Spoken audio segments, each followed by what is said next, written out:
Welcome live to Schellenberger Field under the lights tonight for this ODAC field hockey matchup featuring the Hornets of University of Lynchburg and the visitors this evening, the Generals of Washington and Lee.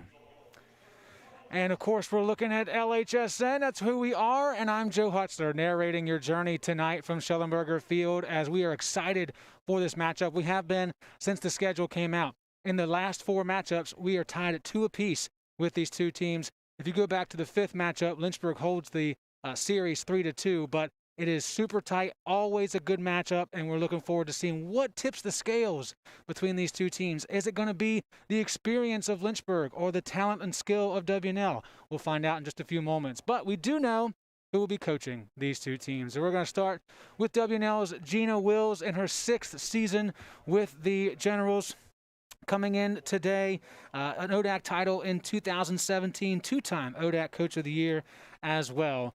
She'll be looking for a win here at Schellenberger Field, the first ever in her career at W&L.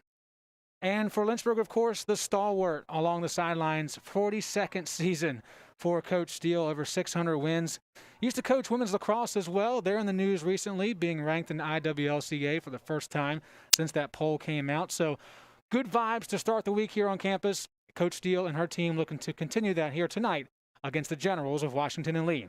We'll step aside and come back with players to watch and the start of this one on LHSN.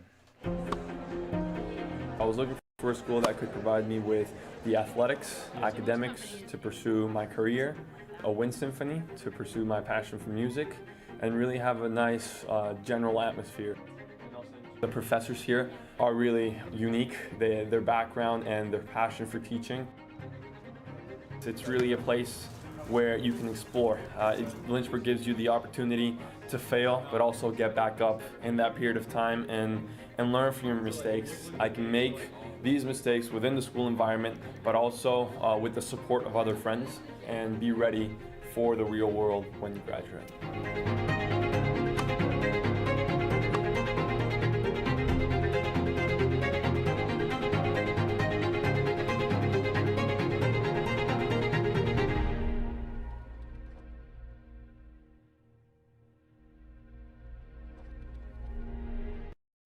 Lynchburg really stood out for me just because of the way it treated its students. They really do make an effort here, and I've learned that over my 4 years is that they actually do try to listen to what the student body wants, and they try to act on that.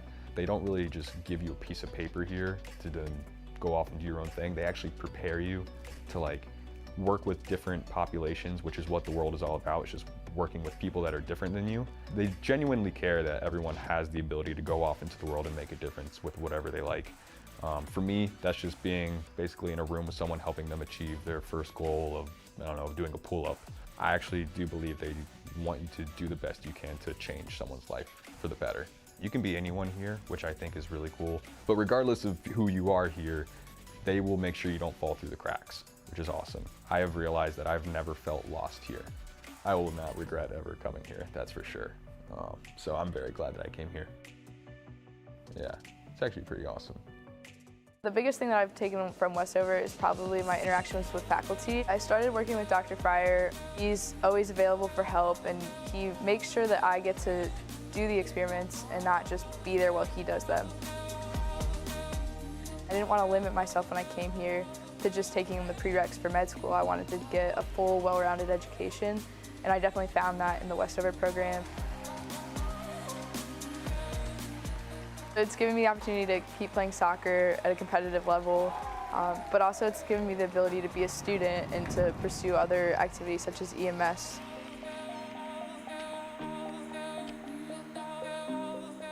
I 100% do Westover because it's not something they're going to regret, and it's going to be a lot of work, but so is everything else. It's just going to help build their education that they've already had and make them a better person for it. My name is Brittany Coleman. I graduated in 2014, and I have a major in chemistry and a minor in secondary education, and I'm currently teaching chemistry and 7th grade science at a local combined school. Being able to have access to your professors pretty much anytime they're in their office is really helpful, especially in difficult science subjects. I love that I am able to teach a difficult subject to students who typically aren't going to perceive it as enjoyable. I'm able to present it in an interesting way because I was presented this information in an interesting way. It's nice for me to be able to mirror what it was that influenced me to be able to teach.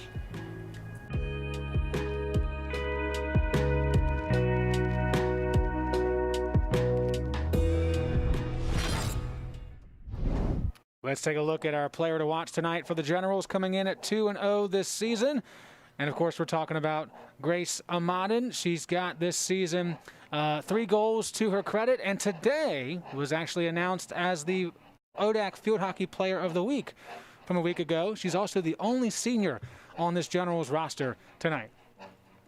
And for Lynchburg, we're looking at number 22 this evening, Kessa Romero. Romero this season with 4 points, 2 goals to her credit, and someone that kind of got, just like Jackie Laro, a little bit of a slow start, but she's going to be a force to be reckoned with tonight and moving forward if Lynchburg is going to be successful throughout the rest of the season.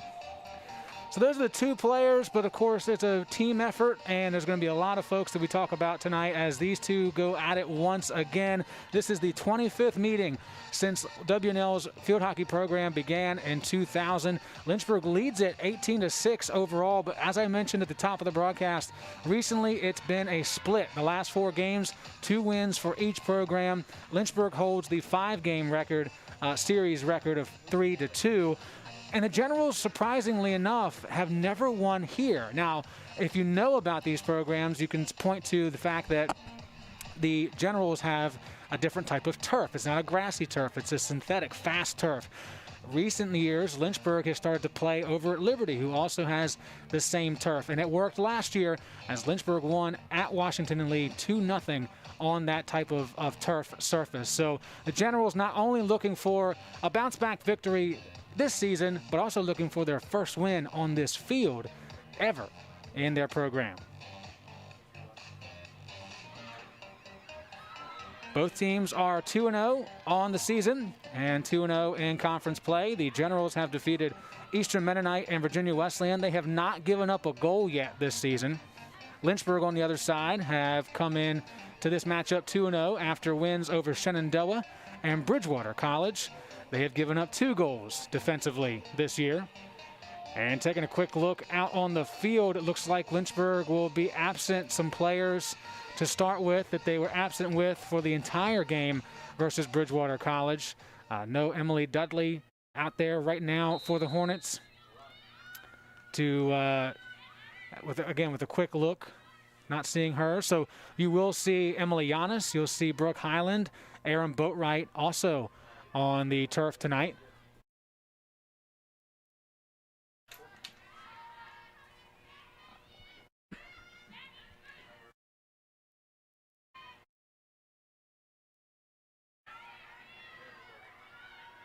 And here is Amadin with the push and a good crosser through the middle. Alex Redmond, the last person for the Hornets to play that ball and try to get it out of harm's way.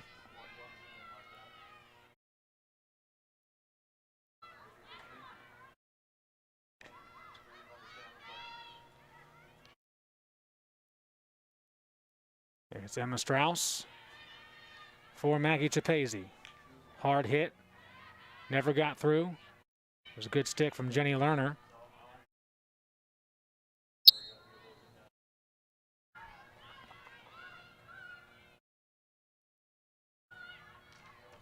We talked about Amadin being the lone senior as there's some pressure from Lynchburg offensively.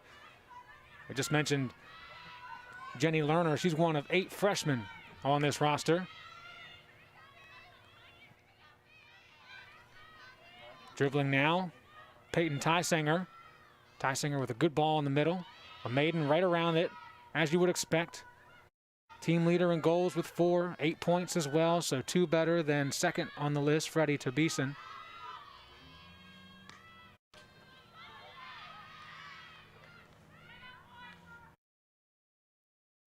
Munesis. And a chance here. Nix lays on top. Couple rebound opportunities. Still loose. And it's going to be Shockley getting low, looking for the block. And in the end, it's across the end line. Lynchburg will have a defensive hit. So early test here for Laurel Nix and the defense. And so far, they have passed. And actually, it's going to come out to the 16. So the Generals coming out with a lot of aggressive pressure early, hoping to put one on the board early. They know how to score this season, no question about that. 16 goals through 2 games. Lynchburg with a total of 14. 11 of those coming last Friday night against Bridgewater. Alexis Parks was briefly tripped up, kept going. Redmond trying to get in there. Here's a good center feed. Next will knock down the first attempt, and then a whistle again. This time it is a defensive hit. So Laurel Nix early on making a good showing and showing why she's an all-conference player from a year ago. 2 shots, 2 saves, and it's still 0-0.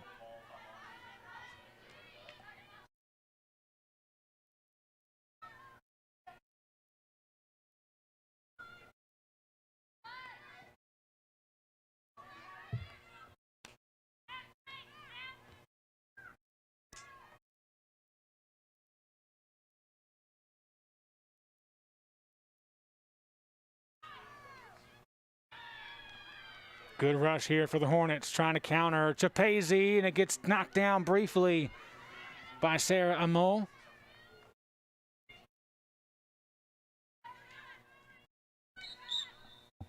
And whistle will keep it here.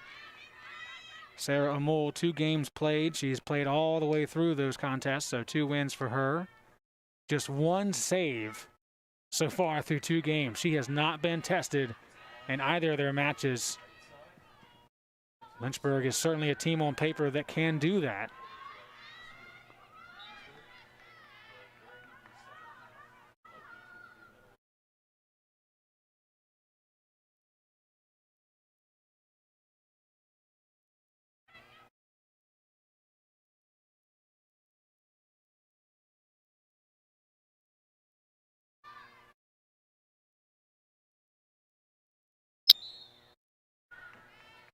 Whistle and Lynchburg possession.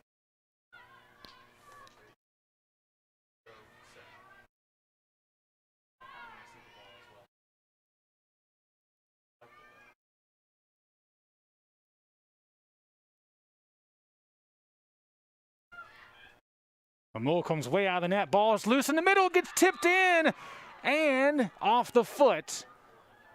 So it will not count. Let's take another look at it. They're giving it to WNL. Obviously, it went off of a Lynchburg foot. We'll go back and look at it once we have a break. But that's what happens sometimes when you're aggressive as a goalie. You come out that deep. If it just takes the wrong bounce away from you, it leaves a big 6-foot goal mouth wide open. And it went through, but off the foot of a Hornet. So we remain scoreless.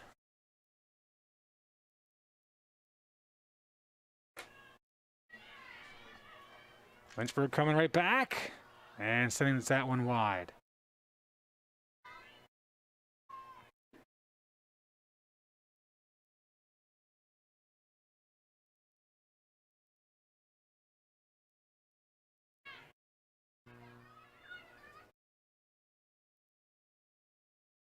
Redmond. And punted away by Amol.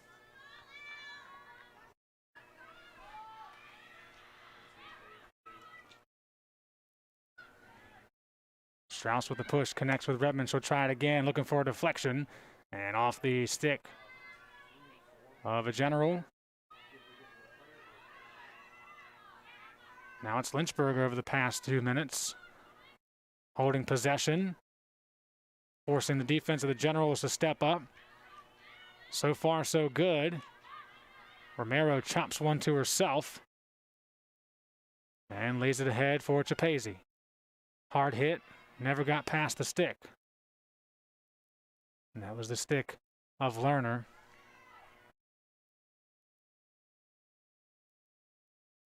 Amol comes way out and then off a General and in. Jackie Alero with the shot.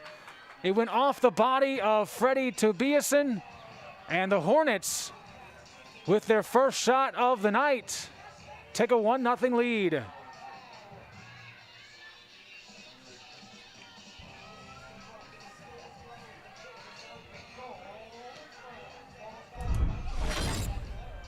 Check it out one more time. Just the aggressive pressure, relentless. Romero through, and then again, Amol being very aggressive, leaving that goal mouth wide open. Almost a defensive save, but almost doesn't count in that moment, as it's a definite goal for Jackie Laro, and the Hornets up 1-0.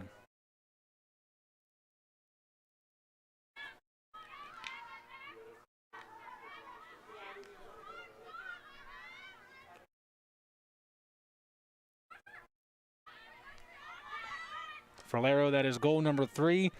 She did not have a goal in the first game of the season, then 2 on Friday night against Bridgewater. 7 points for her now. And that puts her in the lead solo on the team in that category. Also has the most goals with that. More importantly, from a team perspective, they weathered the storm the Generals tried to apply. Defense did a good job.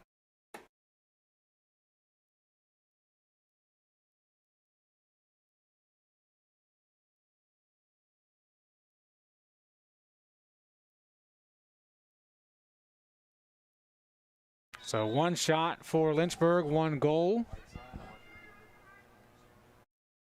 2 shots for the Generals, and 2 saves from Laurel Nix.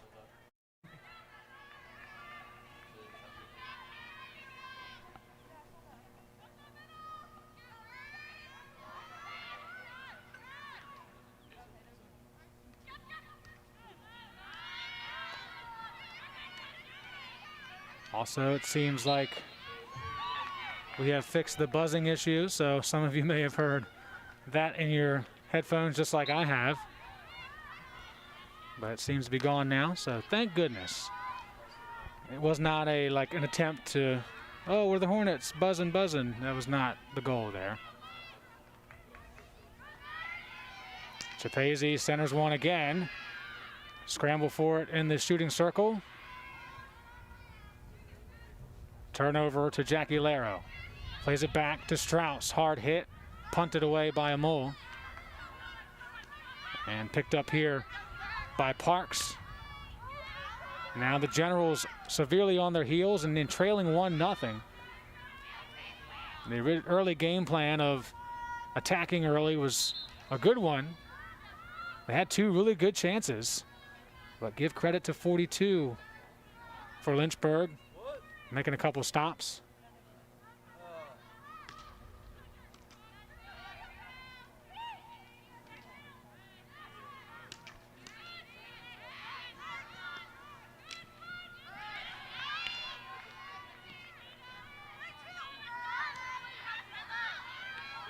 Good takeaway by Gautreau, and a whistle will keep it with the Generals.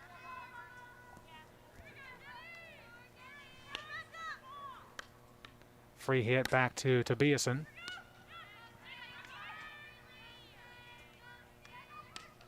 Good idea, but Taylor Green standing in the way of that pass. There was a General sprinting through the middle. I think that was Tysinger.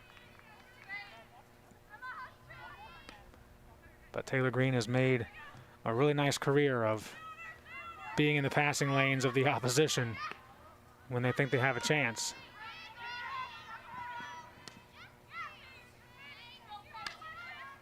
Picked up here by Fitzgerald. Now fought for in the midfield. Romero works around Mammarella. Now Chapese into Highland, off the board, Brooke Highland. Makes it 2-0 Lynchburg. Second goal of the season for the freshman.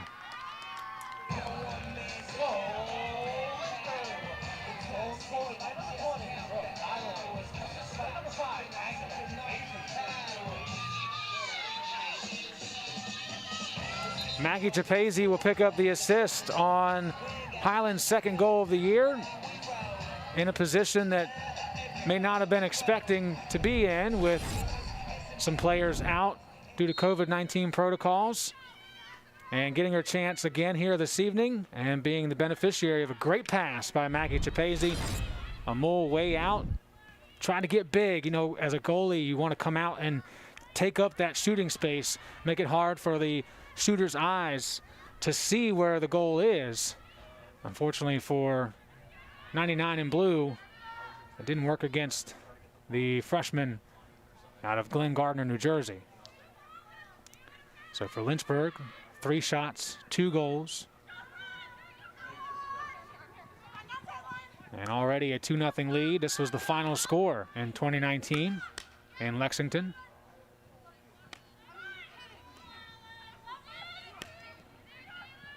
Off the foot of Green, so a quick restart. Now they want to bring it back. Tobiasen double teamed. Rebman happy to take it back for the Hornets.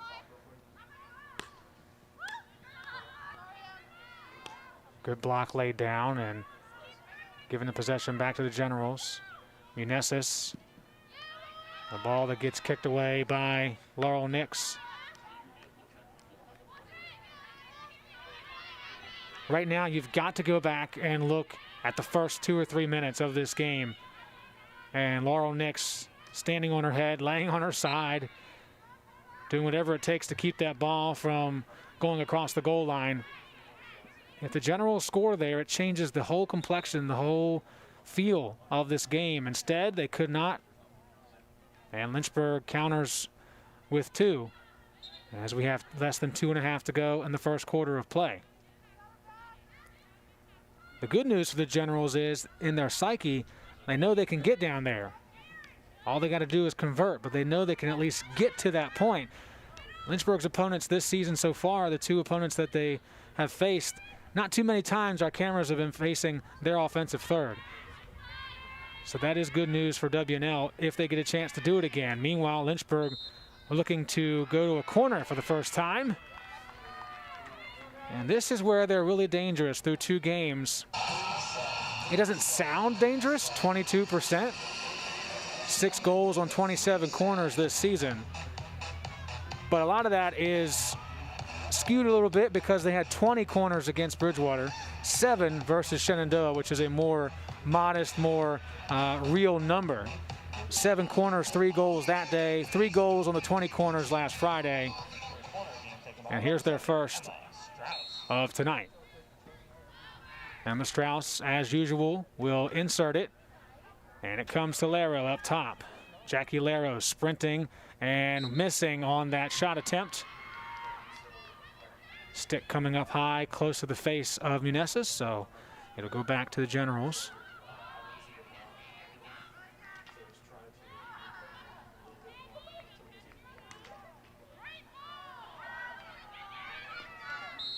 Once again, Lynchburg with heavy pressure, and once again, a penalty corner.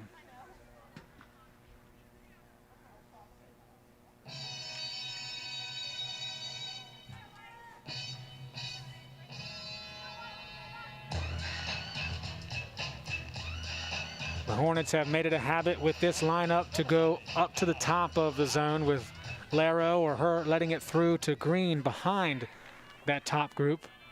We'll see what they play this time. Strauss, a bouncer collected by Laro, throws it back to Highland, rips one low, stopped by Amol. She's on the ground trying to pull it into her glove. Instead, it's kicked out, and the Generals will take control near midfield.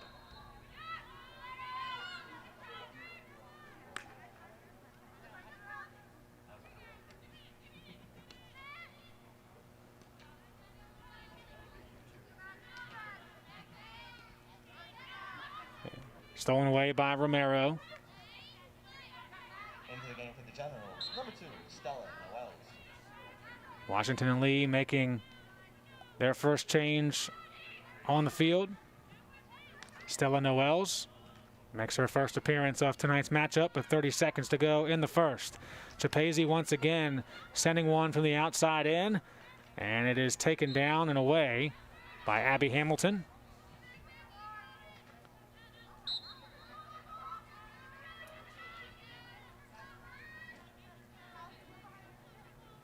10 seconds remain in the first quarter. Lynchburg with 5 shots, the Generals with 2.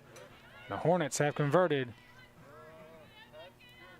on 2 of their chances and have a 2-0 lead after 15 minutes of play.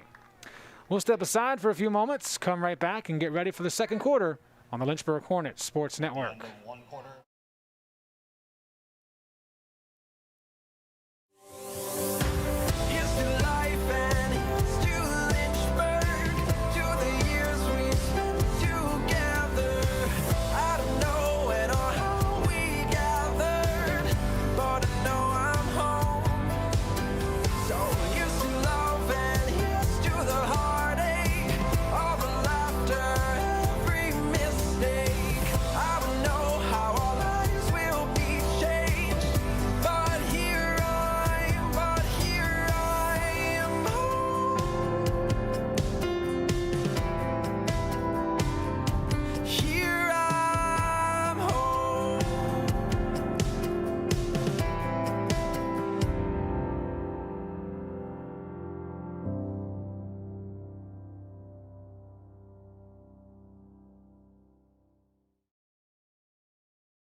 And we're back here at Schellenberger Field. The Hornets have a 2-0 lead after 1 quarter of play.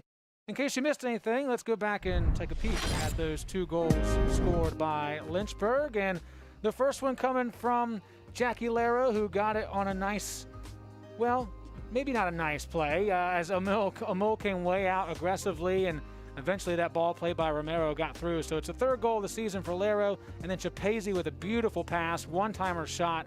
Highland makes it count. And that's where we are sitting at the moment.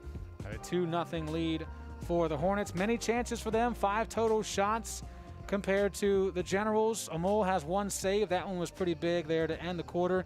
Laurel Nix has 2 saves, and her 2 saves in the beginning really helped Lynchburg out because they were on their heels from the get-go. WNL was very adamant about coming out and pushing aggressively from the start.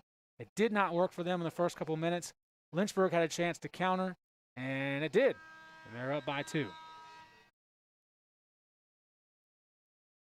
It is Tuesday, and that is the day that the ODAC has deemed Field Hockey Day. So we will be sure to keep you up to date with other field hockey scores throughout the broadcast tonight. And taking a quick look on odaconline.com, we can easily select field hockey, so we only see field hockey scores. And we know that Shenandoah leads Randolph-Macon right now in the 4th quarter, 5-2. So looks like the other Hornets will get a win tonight against the Yellow Jackets. Also in action tonight, Roanoke is playing Bridgewater in Bridgewater, Virginia. And also Ferrum is taking on the Vixens of Sweetbriar College.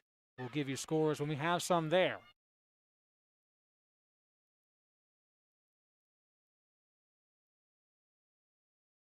Good rush to start the quarter for the Generals. This is exactly what they look like to start the game. Again, it's critical, and I'm sure they know this. They're athletes. They're very smart athletes. In fact, for the Generals, all members of this team were put on the National Academic Squad, named by the NFHCA. You have to have a 3.3 GPA in the fall semester, 26 total participants. Total award winners for the Generals. Some of those are not on the roster for the spring, but everyone that's playing tonight and on the sidelines was a part of that list. Lynchburg had a pretty sizable list as well, 18 of their players, including 6 seniors making the list for the 4th straight year. So they've got some smart cookies out there. They know, the Generals do especially, that they can pressure this Hornets defense, and I'm sure Lynchburg knows that as well. So here's a run, starting with number 1, Alexis Parks. Tysinger plays it forward off the foot of Green. And Maiden will throw it back in, and General's in a good spot on this free hit. Tobiasen dribbles to the left, now inside the scoring area. Just looking for any bit of room to put a shot away, and instead we're going to have a corner. So definitely should have a good opportunity to put a shot on goal again. The Generals this season, 3 goals on 35 corners, 8.5% conversion rate.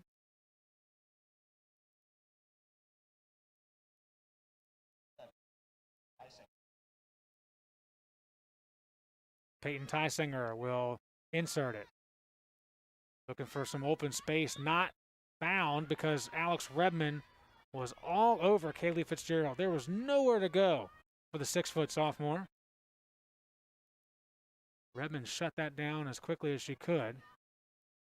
We'll see if the Generals try something different this time. Maybe they still go to Fitzgerald, but she passes it to her left quickly. Tysinger again, Fitzgerald again. Came off her stick a little bit hard. They do throw it back to the middle. Right in the way was Green, though. In a really messy corner for the Generals, but a great chance that Nix will stop in its tracks. And then that ball rolls across, but it will not count. Laurel Nix playing at an all-time level and keeping it scoreless for the Generals. 4 saves now for Laurel Nix.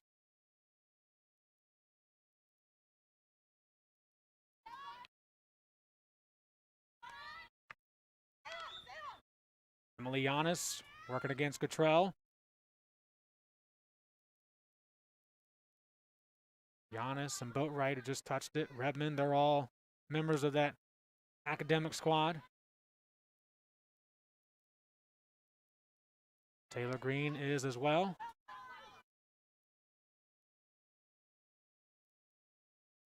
Green doing a little bit of too much boxing out. Heralded on the court, but not on the field.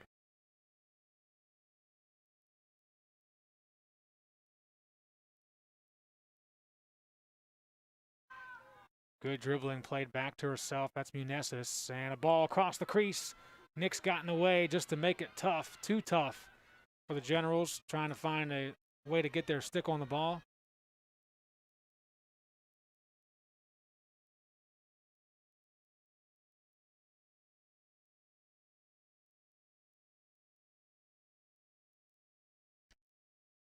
Long hit, and it was played, but then sent back. That was Sydney Metz, who just checked in a few moments ago for Lynchburg, number 17 in black. Strauss knocks down that high lift pass. And then Giannis just throws it forward, hoping for a good bounce. Highland is there, stepped on by Lerner. And a whistle that goes against the Generals. Free hit for Lynchburg just outside the scoring area. Things will start with Strauss. Collects some space, then puts a charge into it. Fitzgerald plays it up high. And a defensive hit for W&L. Dangerous ball. Laro was tracking it the whole way, and then Laro almost getting collected by the hook of that stick in the hands of Cottrell.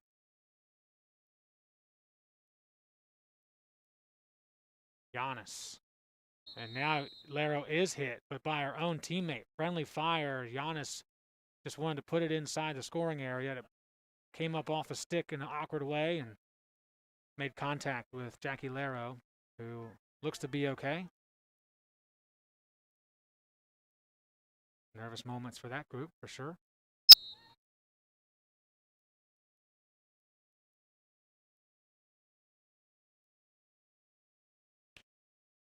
Boatwright finds Laro. Ball laid up for Strauss. Hesitation, dribble around, coming back. Open grass. This is Boatwright. And up over top of the goal, out of play.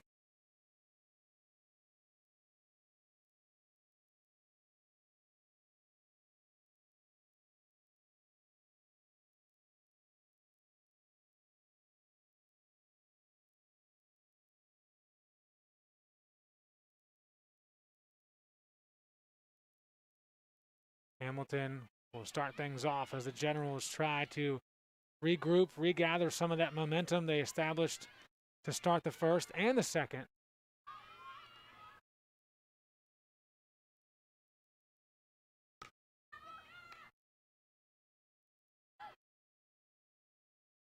And a whistle that Freddie Tobiasen was not a fan of. Tobiasen getting in the way of that pass. Now it's a quick restart for Lero. This is Romero. Nowhere to go.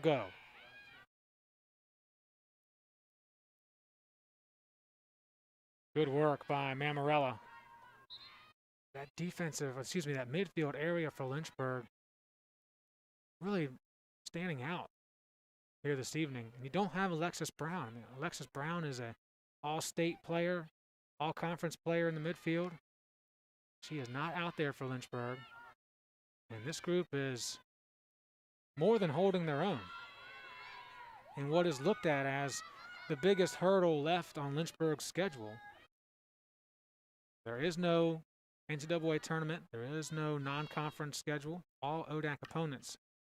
And for the last, 5 years since I've been here, it's been Lynchburg, Shenandoah, and WNL.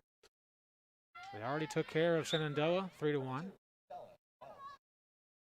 And trying to win their third and 5 tries over Washington and Lee as that one squeaks by. No one there to clean up the trash.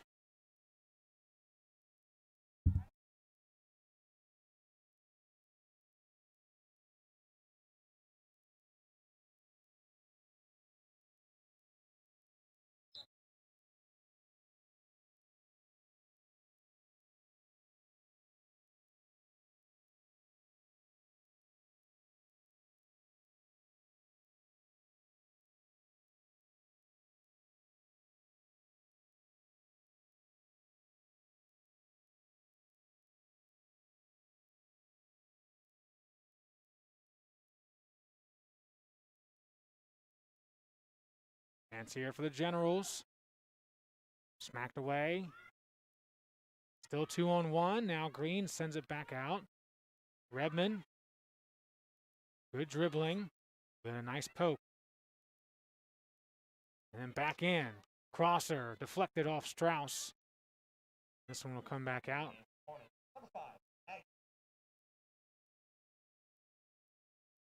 DePazy checks in for the Hornets. Aaron Boatwright will get a break.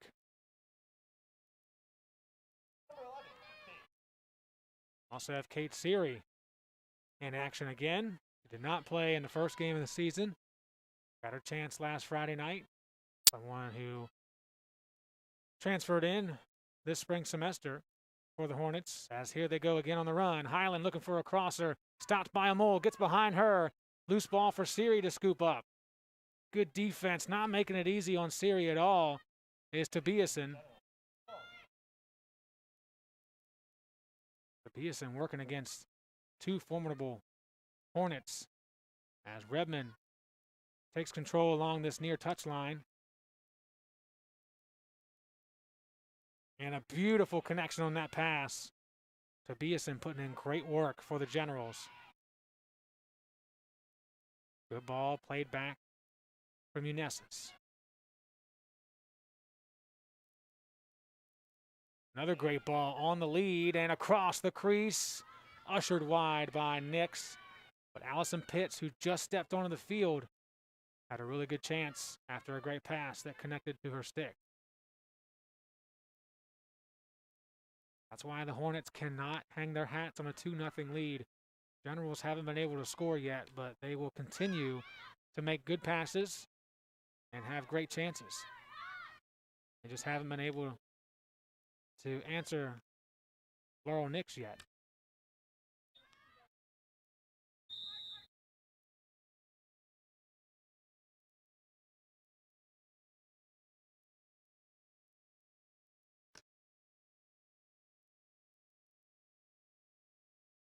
Hit stomped out by DePazy.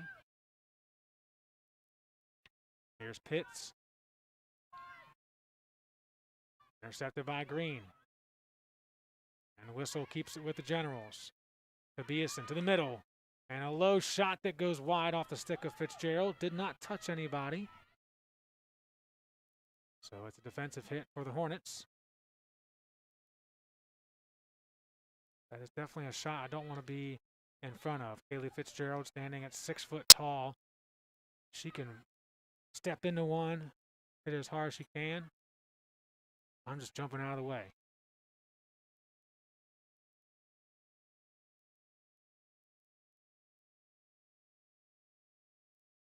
Three and a half minutes to go here from Schellenberger Field. Joe Hutzler narrating your journey tonight under the lights in Lynchburg, Virginia. A 2-0 lead for the Hornets. 5 shots for Lynchburg, 6 for the Generals. 2 saves for Sarah Amol and 5 saves for the Hornets' Laurel Nix. And we've got a whistle and a hold and a free hit. Alex Redmond will start things off.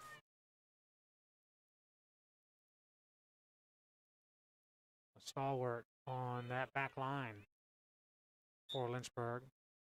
Came in from the get-go, looking for and earning a role that wasn't what she had planned. Did not play defense in high school, but knew, hey, that's what I have to do to contribute. That's what I have to do to get on the field and help my team win. I'll do it. And she and the rest of her line mates have enjoyed back-to-back ODAC championships.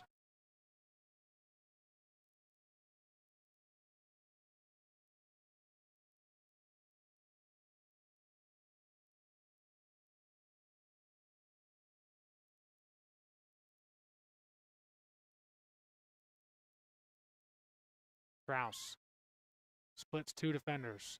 Now it's Romero hitting one hard through the middle. Amol knocks that one down. A couple of defenders getting away as well. Hamilton will dribble it out of harm's way. And then Romero will take it right back. Romero along the baseline and a penalty corner.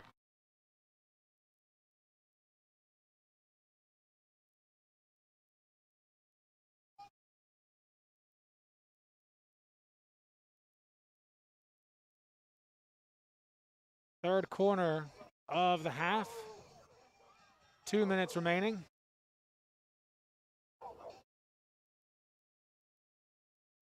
And we've got dogs on the PA and real dogs in attendance, making some noise. As Lynchburg sets it up. Strauss plays it out top to Lero. Back to Strauss, rips one wide, and a whistle before that. Shot was even taken. Didn't look like Strauss got the shot that she really wanted. She was a bit off target, or she was trying to play deflection in the middle. But either way, that whistle would have stopped play, and Generals would survive their third corner defensively.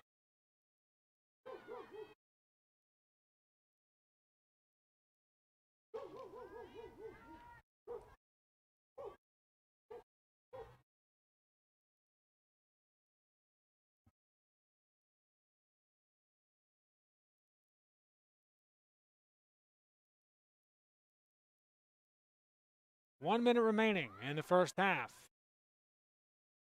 And the Generals put one on the board and give them a lot of great momentum heading into the break. Can Lynchburg tighten that vice grip on the lead? Or, well, will it just remain 2-0? All that in 40 seconds, we will know.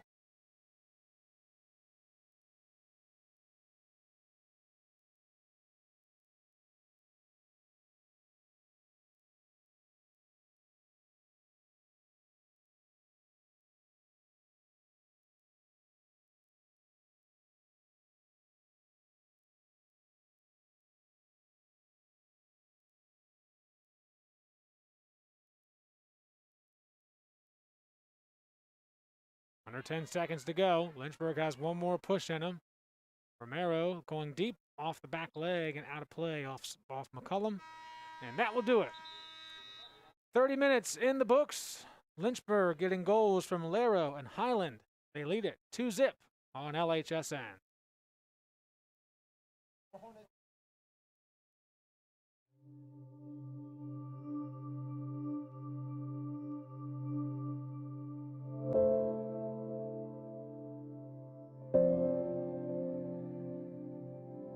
Everyone has a story. A triumph, a time they fell short, a gift, a light all their own.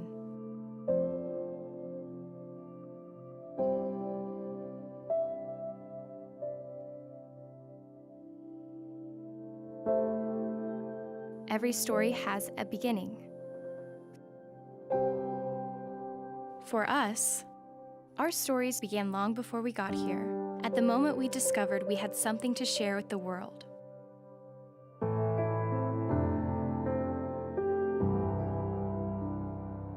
But no matter where we've been, our journeys weave together at the University of Lynchburg.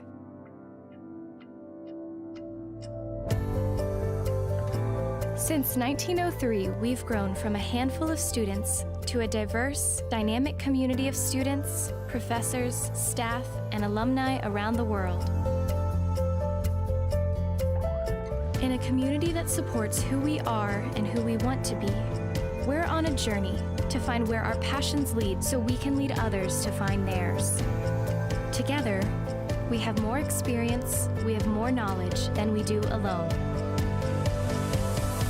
Eventually, our stories will lead us to a path all our own, and we will share our passions with the world. No matter the journey we choose, the University of Lynchburg is, and always will be, our home.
Carrie Brewer became the 7th president of Lynchburg College in 1964, only 15 years after his graduation in 1949.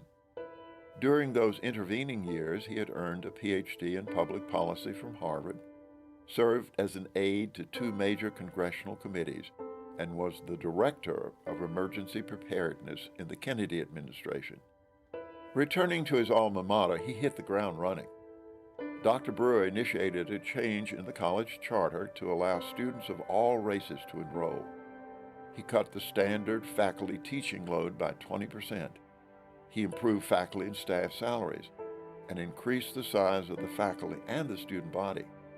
He sought to raise the visibility of the college in Lynchburg, as well as the larger community, by offering graduate programs in education, business, and physics to meet identified needs in Central Virginia.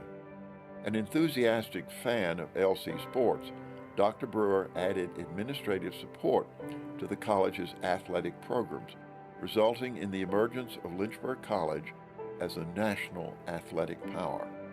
During his presidency, Snido Chapel, the courts, McWayne, Tate, and Montgomery residence halls, the Burton Student Center, Turner Gymnasium, Wakefield House, Foxfield, the Dillard Fine Arts Building, the Capron Library, and the residences on Faculty Drive were added to the college physical plan.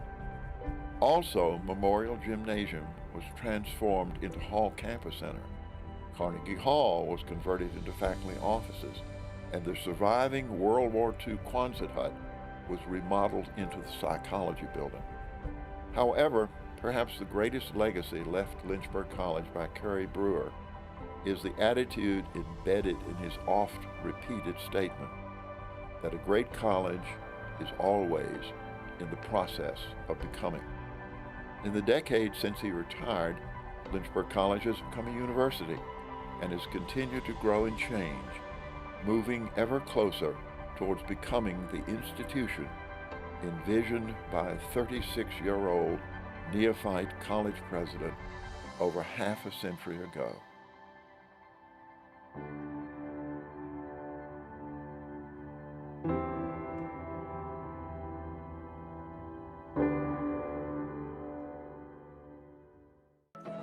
A lot of people go to the universities to find something to be a part of while getting their education. And when you come here, Lynchburg is that something, it becomes a family. It's what the school's really good at doing.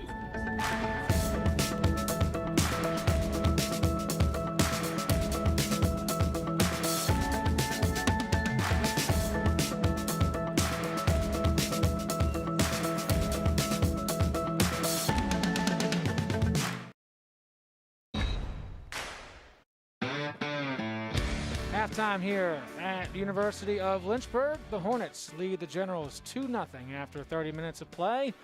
Let's show you some of the first half stats just to get you caught up on a numbers perspective to this point. Of course, we know it is a 2-0 lead for Lynchburg. They have 4 shots on goal compared to WNL's 5.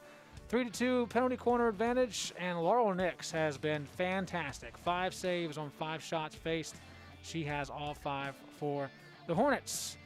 We're going to step aside for another 90 seconds or so and come right back, show you some highlights in case you missed them or if you want to see them again. It is 2-0 Lynchburg on LHSN.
Welcome back under the lights of Schellenberger Field as promised. First half highlights coming at you.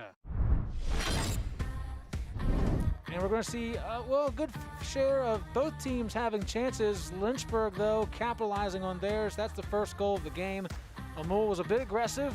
Jackie Lero earns her first of the night, her third of the season. Then later on, Maggie Japese with a beautiful pass, a one-timer from Highland. No chance for Sarah Amul, and those are your 2 goals of the game scored so far. Check out this stop, though, by the junior from North Caldwell, New Jersey, Sarah Amul, with a big pad stop, keeping it 2-0 at that point in time. And then Laurel Nix continuing to show off her best moves, keeping it scoreless. 5 saves for Laurel Nix in the first half of play. The Generals have had their chances, but have not been able to solve number 42 in purple tonight, so they will continue to try and work on that. Meanwhile, speaking of work, work has been done in Ashland, Virginia. Shenandoah defeating Randolph-Macon 5-2 tonight, so the Hornets up north are now 2-1.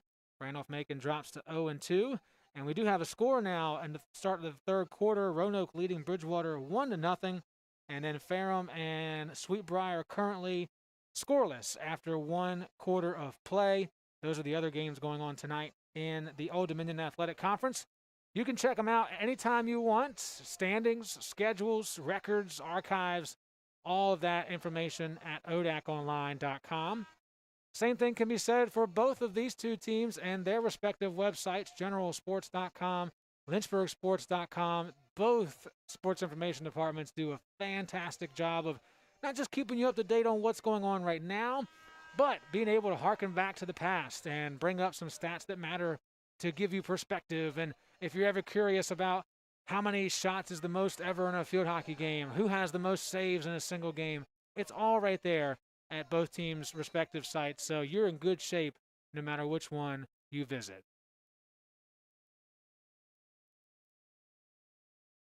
"30 minutes remaining for the Generals as they try to remain unbeaten on the early season. Lynchburg, of course, doing the same. They're both 2-0 at this juncture. And not many games remaining. Just like soccer, these fall sports do not have non-conference teams on their schedules. So only playing ODAC institutions means that your schedule is pretty thin. And for Lynchburg, they have 6 remaining before ODAC start on April 14th. So we are less than a month away from postseason play.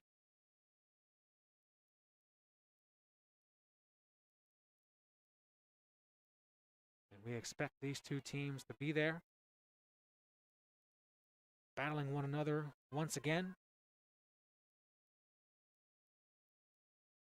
and seeing who can come out on top in what would be the 5th, if they play each other. Of course, all speculation here, but if they do play each other, it would be the 5th meeting in the ODAC tournament. Right now, it's knotted up at 2 apiece.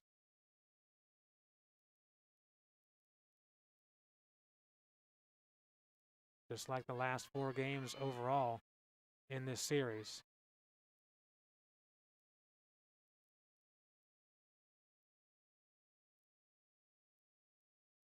Lynchburg looking to hold serve, if you will, here at home. 18 games here at Schellenberger Field in the previous 24 meetings. Lynchburg has been victorious at the end of all of those.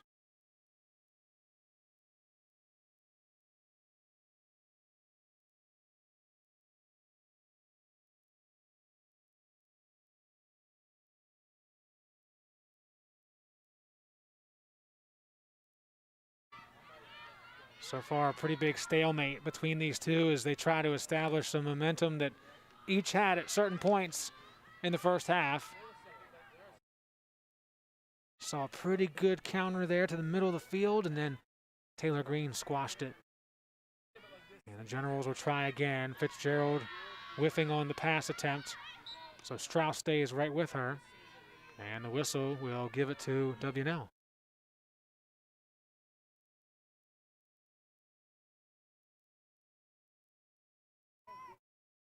Free hit for number 9. Connected with Ty Singer for a moment. Playing along that far sideline. Redmond right there with her. What a move by Ty Singer. Breaking away, looking for a chance to send it to the middle. Instead, it's off the stick of Green, and she'll pull it back and send it ahead for the Hornets to counter.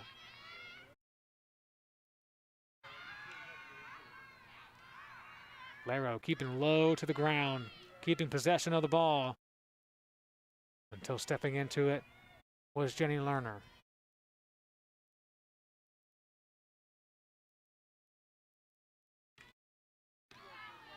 Romero gets a touch, pushes it ahead to Chapezi. She'll look for a hard hit to the middle, perhaps. It's a low, slow roller instead, and across the line for a defensive hit.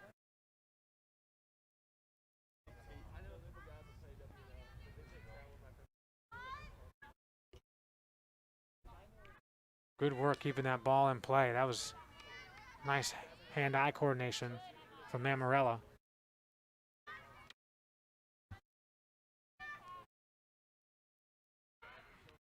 Romero has it taken away by Munesis.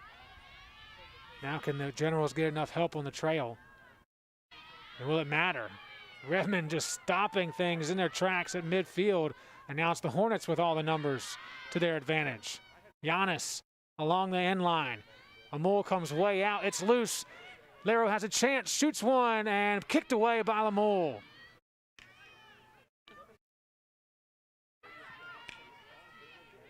You wonder if Jackie Lero would have looked up just a split second sooner, she might have been able to see that Amul wasn't quite back yet. Instead, Amul quickly shuffles her feet and makes her third stop of the night. Now the Generals in response. Fitzgerald chopping one through. It's in! Off the stick. And I think it might have been Tysinger. Yeah, I think it's Peyton Tysinger based on the celebration. Number 7 in white, the sophomore from Norfolk, Virginia. Would be her 4th goal of the season, tying a maiden in that category. Check it out again. Fitzgerald, the chopper, bounces through, and that was definitely Tysinger closest to it. And based on that, her stick just kept the ball up, volleyed it in, and we have a 2-1 game.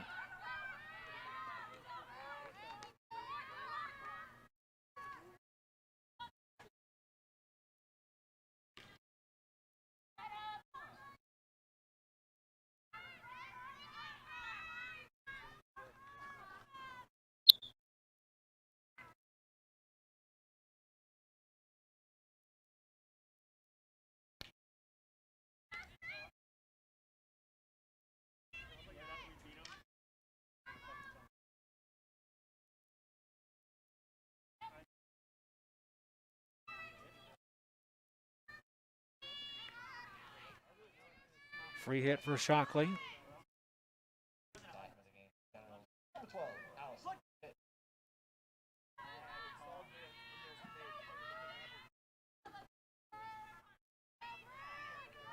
Fresh start here for Romero. And that one chopped wide. It'll be a defensive hit for the Generals, who have scored a goal against Lynchburg for the first time since 2018. That was a 4-1 win for Lynchburg that day here on this field. Last season, 2019, WNL shut out at home against the Hornets.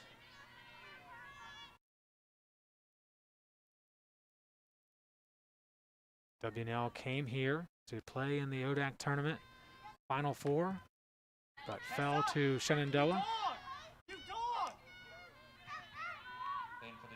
Number 2,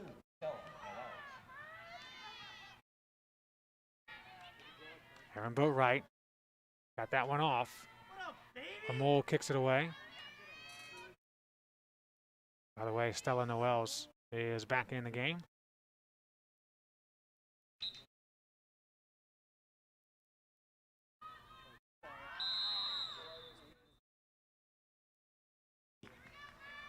And we'll have ourselves a penalty corner. 4th one of the night for the Hornets. They have yet to score off of one.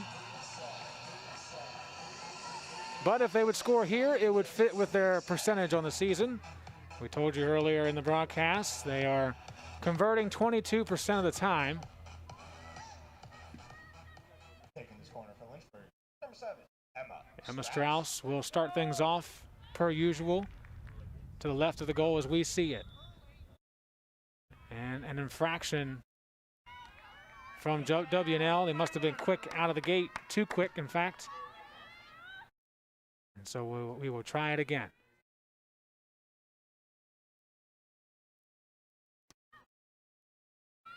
Lero stops it, rolls it back. It's a Strauss, a chopper that Amul will stop, and a whistle will give it to the Generals anyway.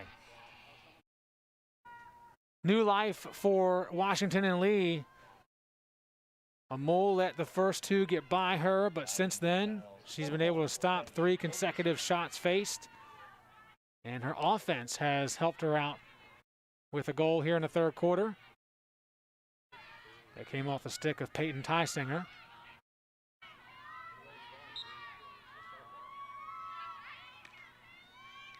Feels like a brand new matchup now. Of course, the Hornets still with that goal advantage. But lots of time left for the Generals to tie it up. Romero pushes it through. Dribble, collects 3 defenders, still gets it away. We'll rush at it here. Chopping it back in, Chapezi with a bit of a deflection that Amul is quick to kick out.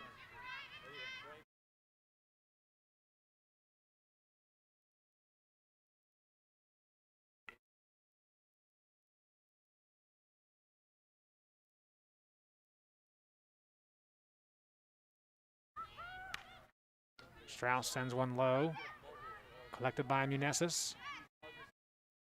What a beautiful pass. Munesis connecting with Pitts. That's twice tonight. Munesis and Pitts have been on the same page in a big way. So the rush is on, then it's stopped by Redmond again. Stop me if you've heard that before. 12 on 12, and it's 12 in black that wins the battle. But will the Generals win the war? Great pass, just too far in front for Pitts.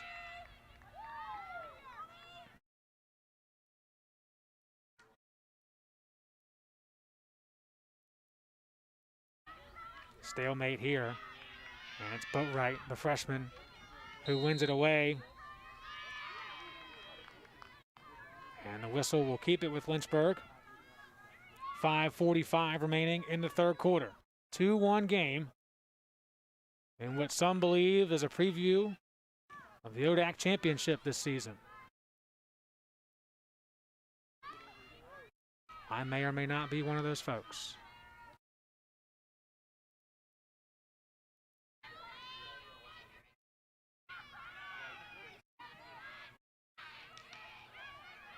Good win by Pitts, taking it away from Green. The rush is on again. The Generals with a shot that goes up high and in. Goal for the Generals. We have a second whistle, though. First one stated that they did, in fact, score. Now the officials want to chat about it, or at least one does, and the other will have to listen. Bit of an awkward moment. Depends on who maybe deflected it. I don't know what the backside official would have been able to see from her perspective. And it is a good goal. Generals responding with 2 of their own here in the third quarter. And we have a brand new ball game, folks. Let's check it out again. Tobiasen just flipped it up and in. Don't know if she meant to get that much purchase on it, but found the goal to the end of the rainbow and tied this thing up at 2. Third goal of the season for Freddie Tobiasen.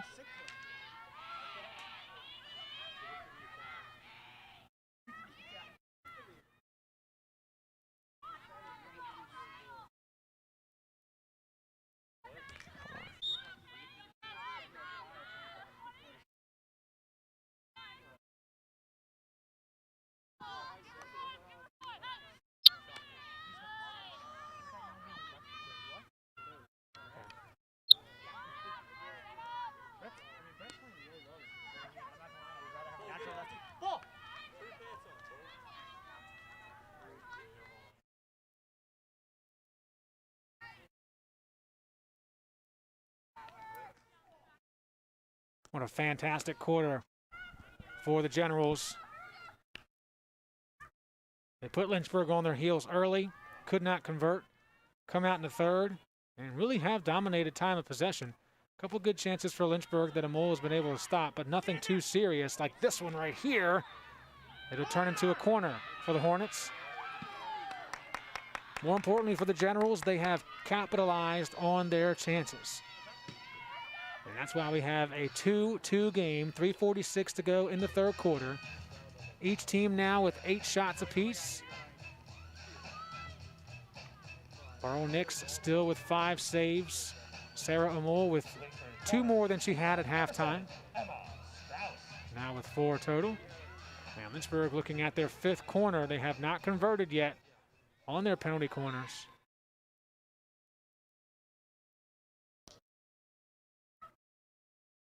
Barrow dribbles to open space, sends one across, and the chip wasn't quite on target.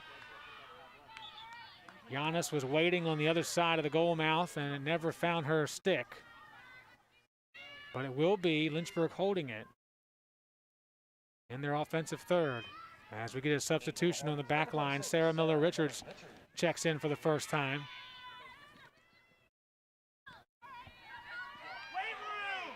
Whistle, and that was Paige Mammarella who went down. And a lift pass that is going to go across the end line, or excuse me, the sideline. Lynchburg will take it there.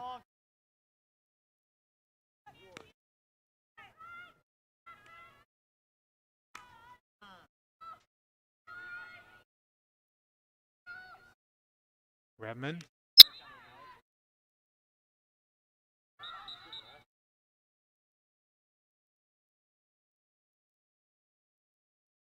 The official asking the players to please stop motion, come to a complete stop before going, instead of running right into it on those free hits.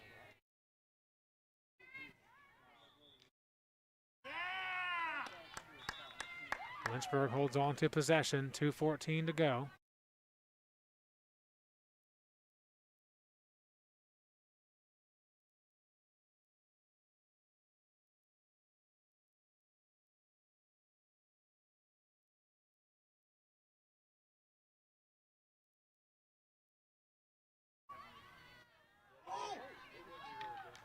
Look at the dribble work by Emma Strauss, getting all the way near the scoring zone. Now she'll send it inside, and just nowhere to go because the General's standing in every passing lane. Gotta give them credit for just being in the way. Once again, in the way of a potential pass. That was a maiden who has not been heard of much in this game tonight. She can always make an appearance, though.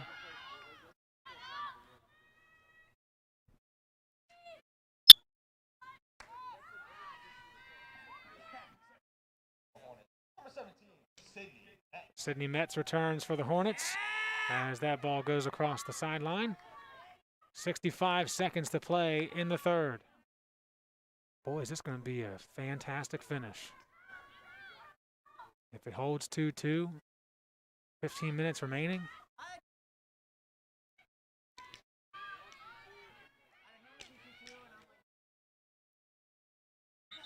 Really good attempt by Mammarella.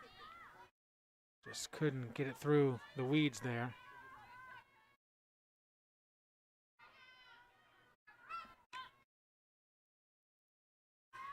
Fitzgerald with the interception, 30 seconds to play.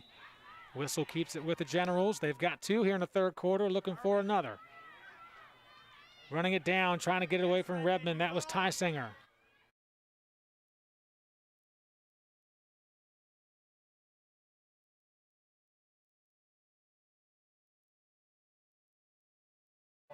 Number 18, Sarah McCollum. 5 seconds remaining. We're going to go to the fourth quarter, tied at 2, folks. Each of these teams 2-0 on the young season. This could have huge implications for the ODAC tournament, so I don't think you want to go anywhere. We'll be back shortly. It's a 2-2 tie on LHSN.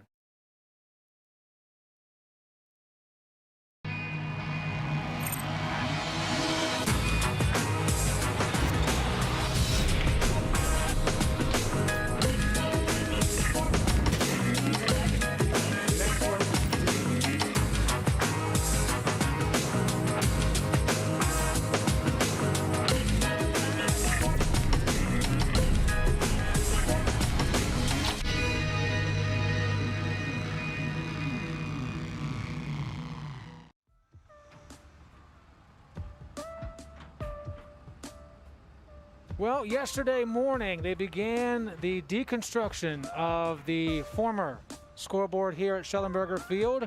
This is of course, much quicker version of what took place over the next few hours, just to our left from where we're broadcasting from here. 2006 was when that board was put up. Now it is going down in favor of a brand new, never before had here at Schellenberger Field video board. It will also house a scoreboard on it as well, and a press box all across the field where we normally set up for games.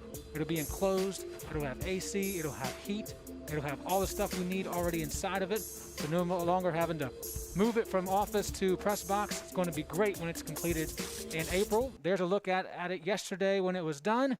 Here's a look at it now. So if you've been here before, you know it usually sits up high in the middle, down here by the entrance of the institution. Now, of course, it is on the ground, still operating correctly. We just have to adjust where we look to see what the score is and all the numbers. And there you go. It's 2-2. It's tied on shots. It's tied on the goals. It is going to be a fantastic finish here with WNL having the most momentum recently, scoring 2 goals in the third quarter.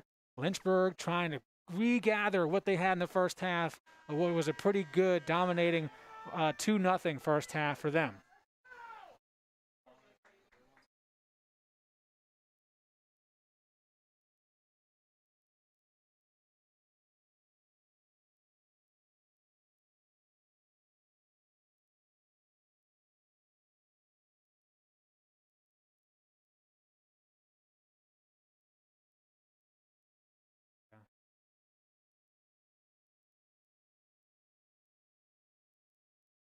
Under 15 minutes to go. This is it.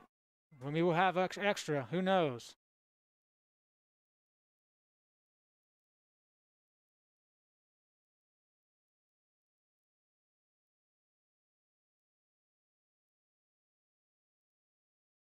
Lynchburg would love to find some of that aggressive push that they had in the first 2 quarters. Not give up as many chances as they did in the third quarter.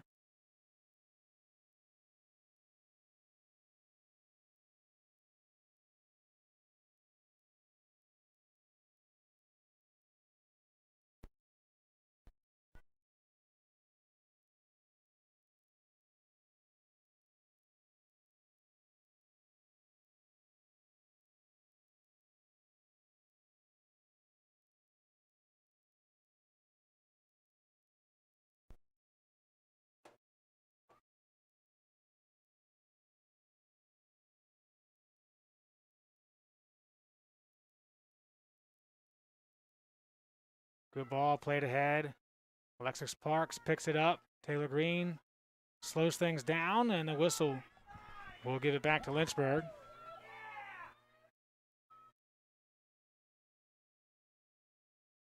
Picked off. Tobiasen, who has the game tire. Kicked away by Nix. Now a backhander that's wide, and that'll go to Lynchburg on the defensive hit. Save number 6 tonight for the senior out of Yorktown, Virginia.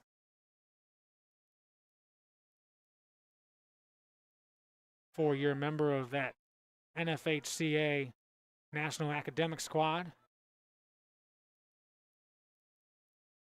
Scholar Athlete of the Year in the ODAC. And looking to make some smart plays late as the Generals continue to push and test this Lynchburg defense. Casa Romero trying to get away from 2 Generals, knocked down out of bounds. And they're actually going to call that on Lynchburg for that hit. Guess they deemed it dangerous. As that one rolls across, it'll be hit from the 16 by the Generals.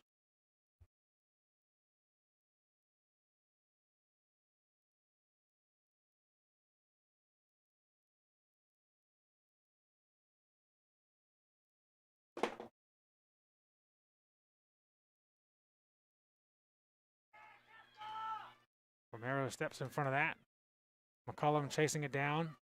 Sarah McCullum returned to action in the last 10 seconds of the third quarter.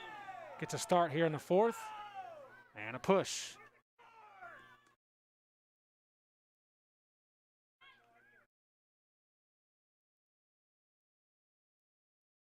Romero, good ball ahead to Highland. She's got one tonight, looking for maybe an assist. Instead, it's Fitzgerald who steps in front and keeps it in bounds. Excellent stick work by Miss Fitzgerald. And once again, the Generals keeping Lynchburg from establishing any type of offensive connection that could lead to a good chance. They only tested Amul twice in that third quarter. She made both saves. They tested her 4 times in the first half, hitting 2 past 99 in blue.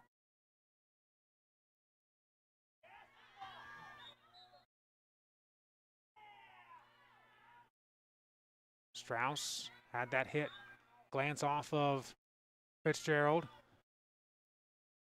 Roll it back, free hit from there. Strauss will start it. Connecting with Romero. And it's going to go back to Washington and Lee.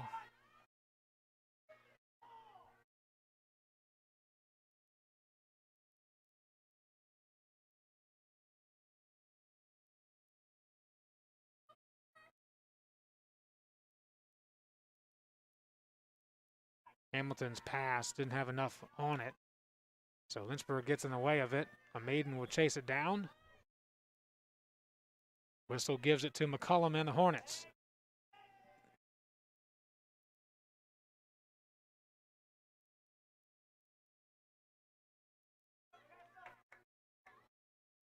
Romero gets things started, splits 2 defenders, gets her way to the inside, now outside, inside the scoring area. In the end, just too many defensive sticks around on that individual effort.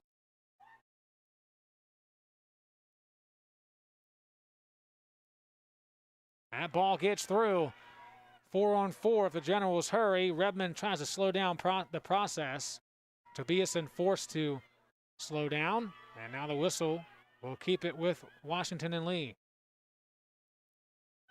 Ball collected by a Maiden. No shot yet tonight for the ODAC Player of the Week. And that one's across the crease. No one got a touch on it. So Nix's eyes got as big as saucers. Luckily did not have to make a stop.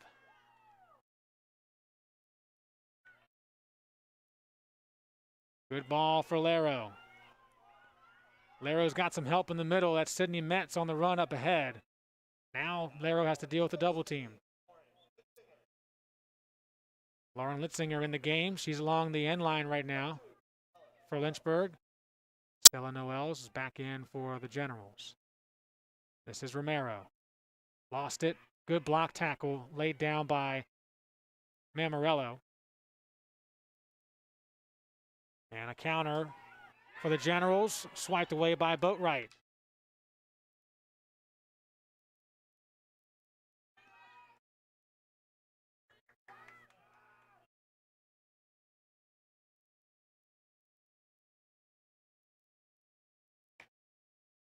Boatwright did not get what she wanted on that.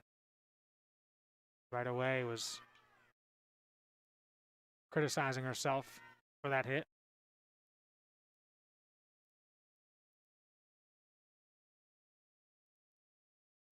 Laro comes together with Hamilton. And Whistle keeps it here with Lynchburg. Laro looking. Dribbles to the top.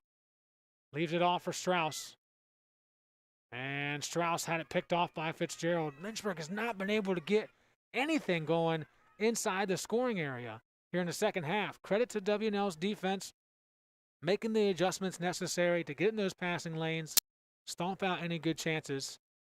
And more importantly, for the defense's effort, the offense has stepped up and scored a few goals as well. Giannis is back in. She's got control of the ball now for the Hornets.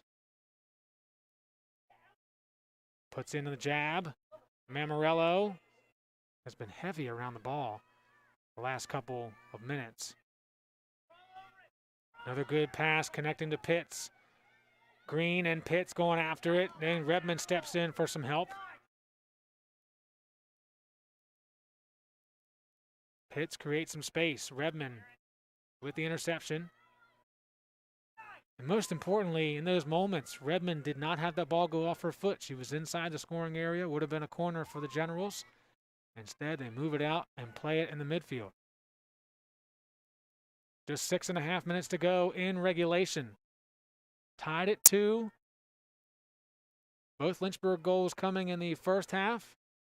Laro along with Brooke Highland.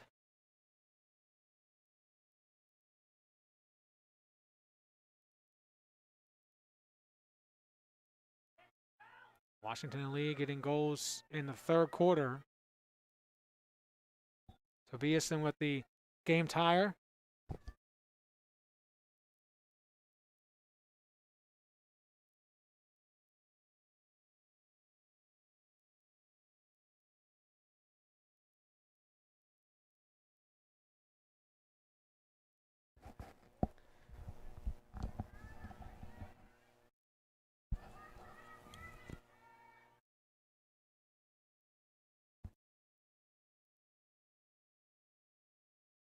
Good ball. Stolen by Green, though.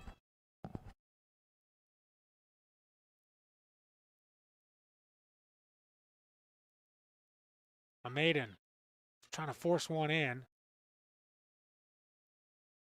And a whistle will give it back to Lynchburg.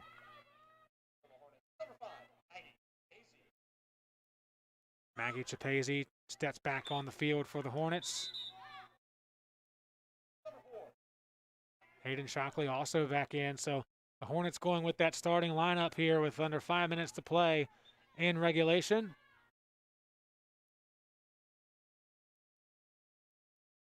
Could be going for OT.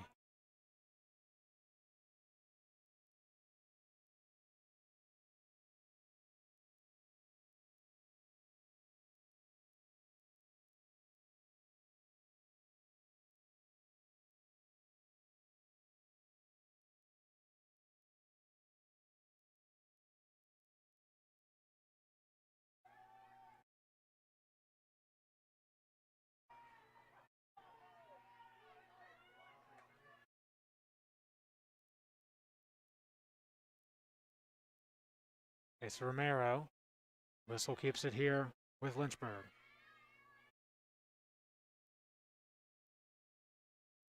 But Wright starts things off.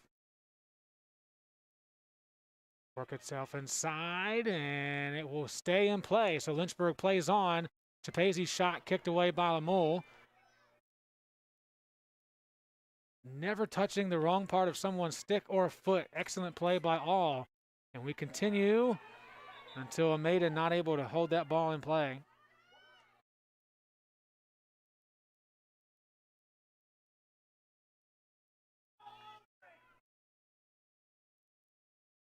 And that one across the end line. 3:18 remaining.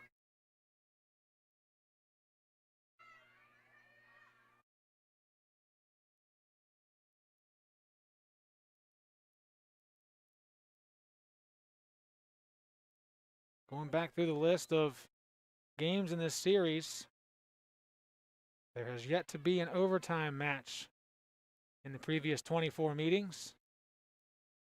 25 could change all of that. Generals with Big Mo on their side at the moment, tying this game in the third quarter with 2 goals. They've outshot Lynchburg now 10-8. And just played a much better second half of field hockey than they did in the first 30 minutes.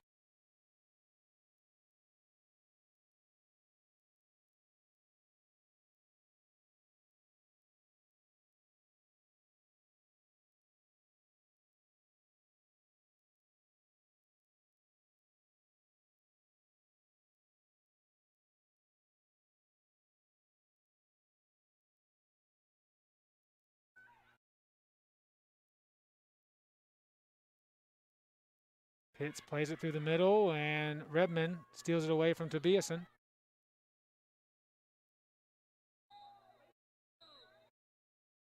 And we're going to have ourselves a first card of the night.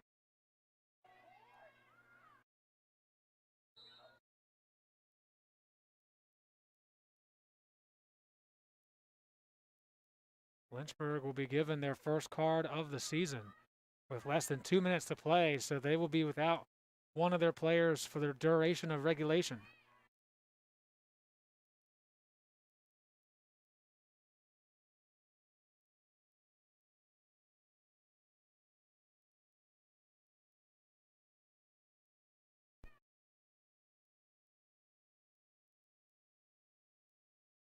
Good push here by the Generals. Under 2 minutes to go. As Lynchburg brings Brooke Highland back in.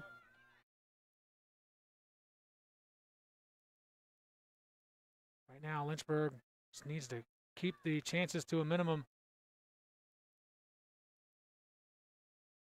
Might need to play for overtime. Of course, in this sport, you can still have a pretty good chance even with a man down. Saw Laro almost completing that thought.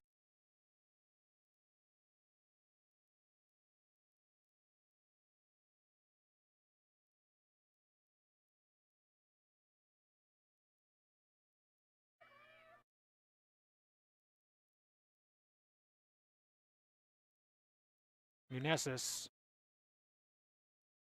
Whistle against Lynchburg. It's Fitzgerald looking to just chip one in. Redmond right there to stop it once and then affords the whistle to herself. So Lynchburg takes control. 10 seconds to go. And for the first time in this rivalry, we're playing extra field hockey.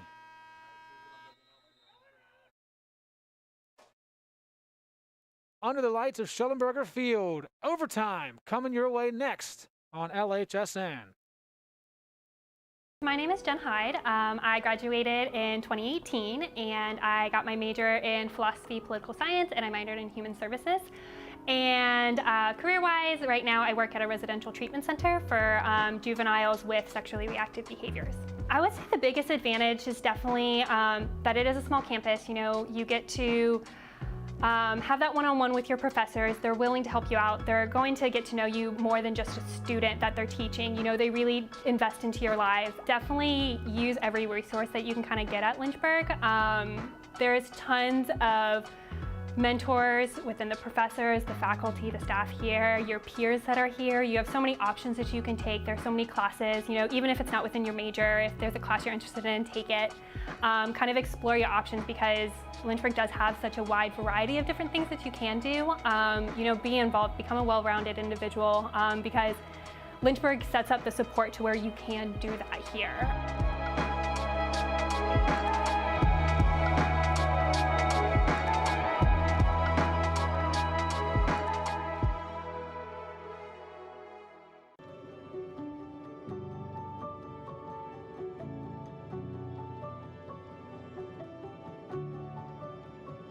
Thomas Gibson Hobbs graduated from Virginia Christian College in 1904 as a member of its first graduating class. After earning a law degree from the University of Virginia, he settled in Lynchburg and began a highly successful career as an attorney. In January of 1915, he was invited to attend a meeting of the College Board of Trustees, during which the possibility of closing the college due to financial concerns was to be considered. Mr. Hobbs spoke eloquently of the need to fight for the college's existence, and the board decided to continue operating the institution. He was asked to serve on the board at that meeting and served as the chairman of the Board of Trustees from 1918 until his tragic death in 1942.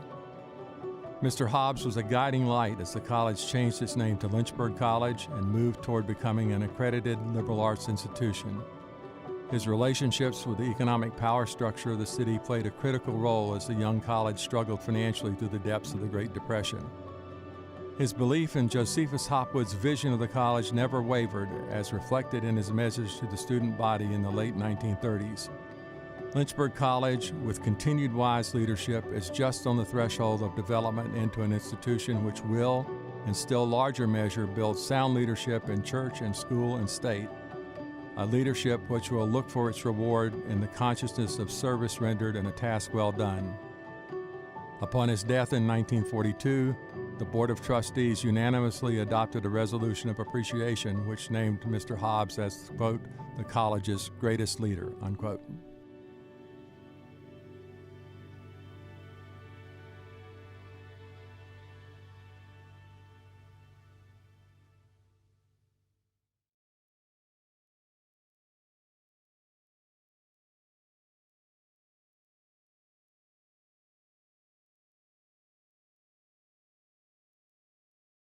Welcome back to Schellenberger Field. We've got extra field hockey for everybody tonight. 2 10-minute, potential 2 10-minute overtime periods. 6 players plus a goalie on the field, so 7 total. Things open up here in a golden goal situation. Let's show you the goals that got us to this point, shall we? And of course, we've got 2 coming from Lynchburg in the first quarter. We've got 2 from WNL in the third quarter. There's the first, or excuse me, that was the, I think that was the chip in from Tobison, which was the game tire. This was the first goal of the game. Early on the first quarter, it was Jackie Laro with her third of the season to make it 1-0. Then later on, we've got a goal from WNL. That was the first one. They end up giving that chip at the end there to Grayson Maiden. So I said she's been quiet, but she's actually been credited with a goal here tonight. So she made it 2-1 at the time. That's the second one for Lynchburg. So there are all your goals to this juncture, and it's 2-2 after a complete regulation of play, 60 minutes, and we've got at least 10 more. If no one can score, we get 10 more after that. But of course, if anyone scores between those 2 10-minute periods, well, it's all over. Spitting rain a little bit here, but nothing that's going to adjust the game in a big way. So not going to be a factor, just going to make it look a little bit hazy and kind of eerie for us here tonight. Quick team comparison. Now the Generals are out shooting Lynchburg 10-8. That was not the case until the fourth quarter. Doing much better in the second half of play. WNL with 8 shots on goal. Lynchburg with 6 saves. Lynchburg with 6 shots on goal, and WNL with 4 saves. Hornets have had 6 penalty corners to WNL's 2, but Lynchburg has yet to convert on any of those chances. They'll look to change that here, of course. In the overtime period. Redmond's pass sent right back. Again, much more space to work with. 7 total players on the field. That includes the goalie.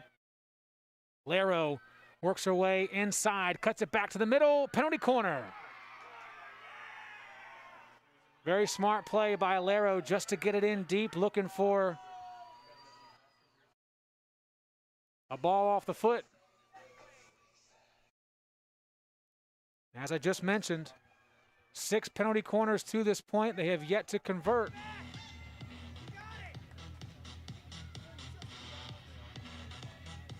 Could it be lucky number 7? It'll be number 7 starting it, as she always does. Number 7, Emma Strauss. Laro collects it.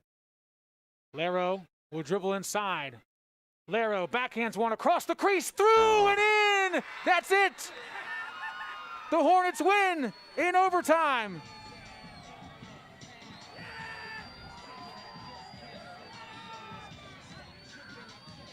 I could not tell if anyone from Lynchburg touched it after Laro pushed it through the legs of the WNL defenders.